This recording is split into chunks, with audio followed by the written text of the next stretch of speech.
Everybody, welcome to yet another video. So today we're having a little look, we're doing one of our comparison videos. For those that don't know, normally I do bike stuff, but I've got a couple of panels that I use. We do everything the same, it's all done on the same day within normally half an hour of each other. Everything is the same, the clear coat's the same, conditions are the same, everything. The only difference is the gun. So it gives you a really good way of judging which one is actually better, if at all, than another. So everything, as I say, everything is the same. So we're looking at the Avalon A60. Now this is the UMP version, and this is in 1.4. They make a 1.2, they make a 1.3, and they make a 1.5 as well, I think. I know they do on the HTE, but I'm not sure whether they do on the UMP version. Now, I have actually got the HTE version, although I got this version first, and I've now got the 3-hole HTE version, which means there's 3 holes in each air horn in the cap. But we concentrate on the UMP because they are actually different, and I mean, the UMP, as I said, was the first one I got, and I'm actually I'm really impressed with the whole Avalon range. The only introduction I had to Avalon was something I bought quite a while ago, which was one of their sort of like copies of a W400 type gun. It had a split tip, but it was I can't remember what it's called. Oh, WLS400 it was called, and I was a little bit disappointed with that because it actually performs all right, but it was quite relatively expensive, about $150 I think, and I just thought it was a bit expensive for what it was. I didn't think the build quality was quite good. And these things, the A series, the A30 and the A60, is a complete transformation as far as build quality goes. These are miles better. And one of the things I said in the original unboxing, and I'll try and remember to put a link in the description, and the original unboxing I did was, it reminded me, the quality and feel reminded me of the Meiji. The size, the way it felt in the hand, and the fit and finish is absolutely superb. And that's what it reminded me of, the Meiji Finer Core, which is why I logically thought, well, I'll put it against a Finer Core. Now this video is for base coat, it's not for clear coat, it's for base coat. I change the colour of these panels every now and again, so it gives me a chance to do a back-to-back video for base coat, which you don't often do, because if you're doing various projects, you just use one gun and get them done, you know. So it's not as often that I do back-to-backs for base coat, but I know people are interested. I think more people are actually interested in clear coat guns, and that's because that's your final finish, isn't it? What you see is what you end up with, whereas with base coat you've still got the clear to go on top. But it's certainly you don't underestimate a base gun, because the ability to lay base gun well is very high up on the priority list for a lot of people. If you're doing more complex colours, if you're doing solid colours, you probably won't find it so bad, but if you're doing metallics, silvers, candies, things like that, where laying an even film is quite an attribute for a gun to give you a good finish, a good even consistent finish, then a quality base gun is really worth having. So the UMP, Avalon don't really say whether the UMP or the HTE is a base gun or a clear gun. They let you make up your mind over that. They also do a HVLP version, which I haven't actually got, and I probably won't get, because I tend not to use HVLP too much. I've got quite a few and I just tend not to use them. But one of the things they said to me with the UMP, I made some inquiries before I bought these. I made some inquiries, and the UMP has a smaller, they told me it had a smaller, wetter pattern, and I'm immediately thinking that would be good for clear coat. It also uses quite a bit less air than the HTE, so about 25% less air than the HTE version, and it used about 9.5 CFM, which actually makes it a really good, although expensive, a really good DIY gun. If you want a good quality DIY gun that's fairly good on, well, very good on air compared to some, it actually makes a good a good idea, a good gun to have, because as I say, it works really well for base coat, and I've tried it for clear coat. I think I got a video up for, I can't remember, I put a video on for base coat and clear coat with this gun, but eventually I will do, you'll get videos coming up of base coat and clear coat, but I've used it for base coat and clear coat, and I must say I'm very impressed with the whole thing. They work really well.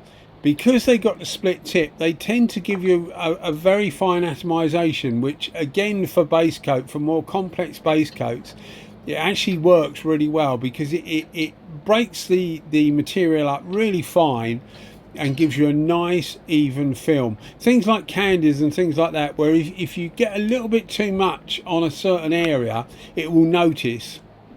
Maybe not in all lights, but certainly in some lights it will notice that you've overdone it, you've got a bit too much on. And having a good base gun that can give you an even film really does help you to get a better finish. So we're putting that up against the Meiji Finer Core. Now there's a few links I'm going to put in the description, so I'll get those out of the way. I'll put a link to Avalon on Instagram, because if you can go through a distributor, they won't sell you directly. So if you're in an area that's covered by their distributors, you have to go for a distributor. They won't sell to you directly. But there's quite a lot of places that haven't got a distributor. So if you contact them on Instagram, send them a message, you can start the process of telling them what you want, and then they can sell to you directly. One of the things I will say is, if you're buying an Avalon gun, do try and buy it from Avalon. Now I don't get a kickback or anything like that. The only reason I'm saying that is I had a couple of things that wasn't actually Avalon's problem, and it wasn't really the seller's problem. When I bought these guns from AliExpress, I think it was probably wherever the seller got their guns from, but there was a problem with, something was wrong. It didn't malfunction, it was wrong, and it was actually a real headache to try and get anything done about it. Whereas if you bought it from a distributor or from Avalon, I'm sure it would be much easier to get the problem sorted out. So that's why I think it's probably better to buy from a distributor or directly from Avalon to get some kind of backup if something isn't right. Anyway, so that's the reason for that. So I'll put a link in the description to their Instagram account, and then you can message them if you're on Instagram or whatever. I don't think they're on Facebook. I haven't actually looked, but I don't think they're on Facebook. But I'll put a link to their website as well, and you can email them if you want to. There's a contact link there to email them. And as far as Meiji goes, which is the other gun, the Meiji Finer Core, which we're putting the Avalon up against, I'll put a couple of links in the description. One will be to Painting Tools Japan, which is where I originally bought this from. Those that watch the channel will know that I use them a lot for a lot of my Japanese stuff, and some really odd Japanese stuff. And when I got the Meiji gun as well, it was considered a bit odd. I got this about 3, maybe 4 years ago now, and not many people had heard of them, whereas now they're much more well known. So there's a good place internationally to get those. And there's also a company called Beyond Surface Solutions, so BSS, and they are the official UK importers for Meiji now. So if you're in the UK, you can actually get the Meiji stuff from them, and then obviously you get backup from them. So I'll put a link in the description. I don't get a kickback from any of it, but it's just worth letting you know that that's where you can get information on these guns should you need it. So as I said, we're putting the Avalon up against the Meiji Finer Core. Now for those that watch the channel, as I said just now, I've had the Meiji Finer Core for quite a long time, and when I first got it, it was, well actually the first one I got was the Meiji Finer Force, which is a MIDI gun, side cupped MIDI gun, and the Finer Core, which is this gun here, is a full size top cup gun. When I say full size, I mean it's got the output of a full size gun, but it's only quite small. It's probably about 30% lighter than a SATA, and I know a SATA is quite heavy, but it's about 30-35% lighter than the SATA, but it's also about 30% smaller, physically smaller. So it's not far off a midi gun, sort of midi gun size, but it's got full gun size output. And the Avalon is very, very similar to it. It's more or less the same physical size, but it's got a real punch to it, which is, you know, ideal really. I like small guns because they're very manoeuvrable. If you're just going from side to side over a few panels in the car, you probably wouldn't notice it so much. But if you've got a lot to do, like the door shuts and things like that, and with me bike stuff, so you're going down the side of tanks and bike frames and things like that, a lot of movement involved. So a nice light flickable gun is always really, really much appreciated. So I like the idea of guns not being too big, but still having a bit of a kick behind them if you need it. And that's exactly what both of these do. Now, if you're watching this video and you're thinking, well, which one's the better one? To be honest, it's a complete split. I couldn't really pick which one was better. And price-wise, they're probably about the same as well. So it would be really, really difficult. If I had to give it to anybody, I'd probably give it to the Avalon. And the only reason for that is because it has got a split tip. It does seem to atomise slightly finer, but I mean, we are really splitting hairs. And if you really wanted to put the Meiji up against it, you would use the HVLP, but then I guess you'd use the HPLP version of the Avalon, which I haven't got. The HVLP version of the Avalon. I have got the HVLP version of the Meiji.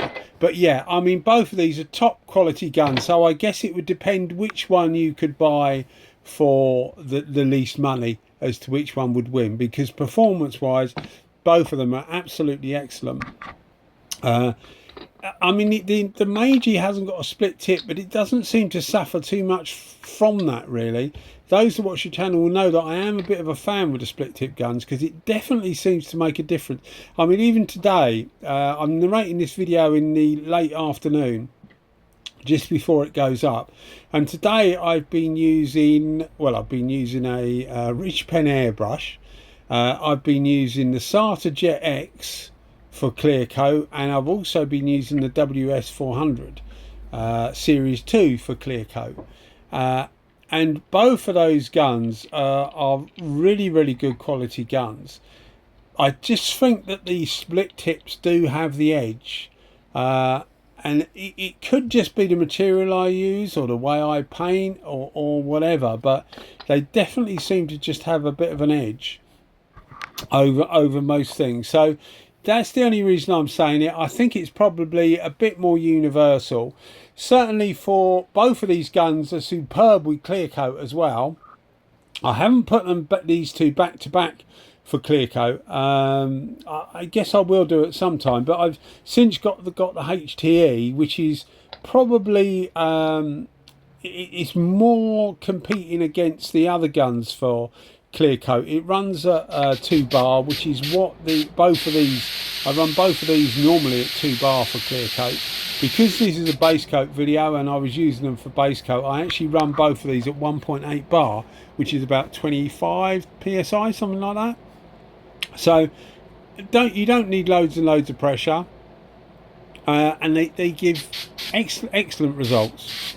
If you're looking at these and wondering why I'm not putting too much base coat on the first application, it's because these panels, as I said to you before, these panels are practice panels, and they have I normally use them for clear coat, and they had clear coat over them, but it was only 2 days ago, and although clear coat is actually resistant to solvent, this is a solvent based base coat, although base coat is resistant to solvent, you will find that if you're going over clear coat, so if you've done a part repair on something and you've got a run or something, and it's, you know, you've tried to get the run out and it's just gone a bit too low, so you've got to base that area again and then clear it all, you know, clear coat all of it.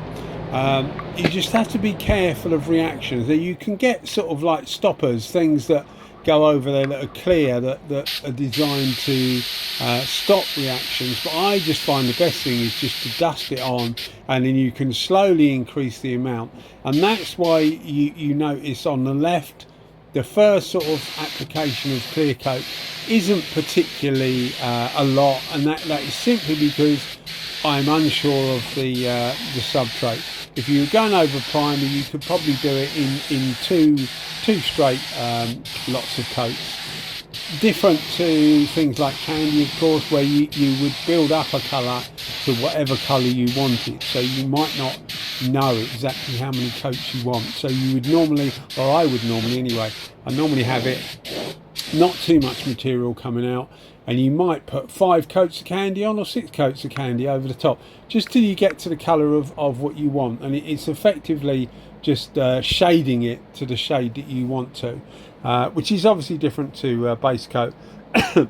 Another thing I would say, if you see me here using a pair of tweezers, if you get something in your paintwork, and it's base coat, don't think, oh, it'll be all right because once I've clear coated it you won't see it, because often you will.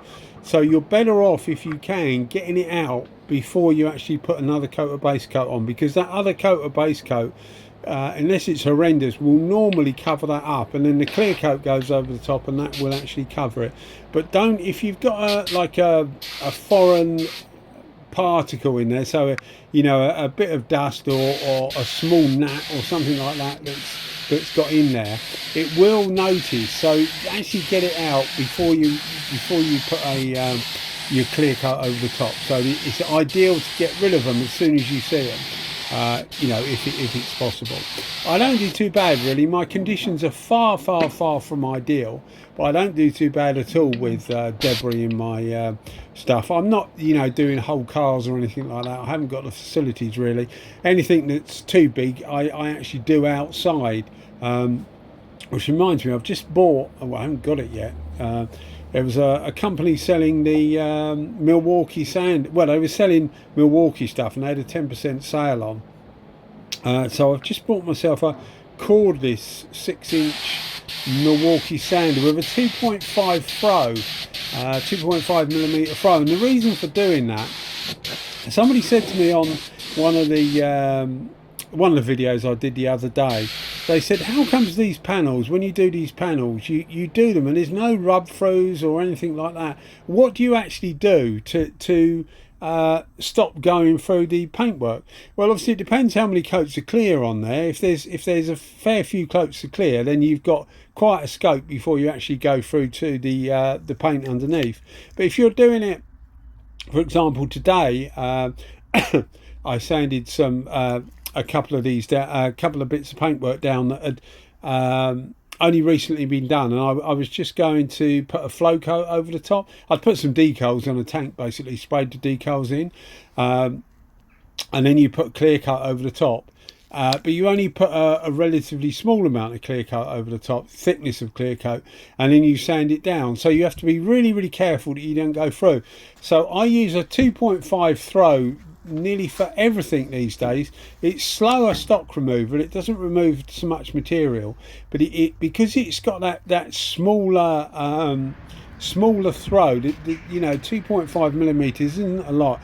It tends to mean much less rub throughs. It just gives you more control really over it. And I tend to use, normally these days for base coat, or when base coat is going over the top of something, I normally use about 400 grit. I always used to use 500 or 600, but these days I use 400 because I think it keys the paintwork in better, and it doesn't seem to give you a worse finish. So that's the secret. I just go straight in with 400 now, rather than go for like 240, because if you've got a 5mm throw and 240 grit, you can go through, so it just makes it easier. Anyway, I bought a cordless version of it so that I can do stuff outside without carrying cables all over the place. Anyway, I've drifted off towards the end, but I really can't split these two. They're both excellent guns, so whichever you can get at the best price would be the one to go for really. Excellent guns, really well made, top quality stuff, at not too bad prices really. Anyway guys, thanks for watching as always. Bye bye.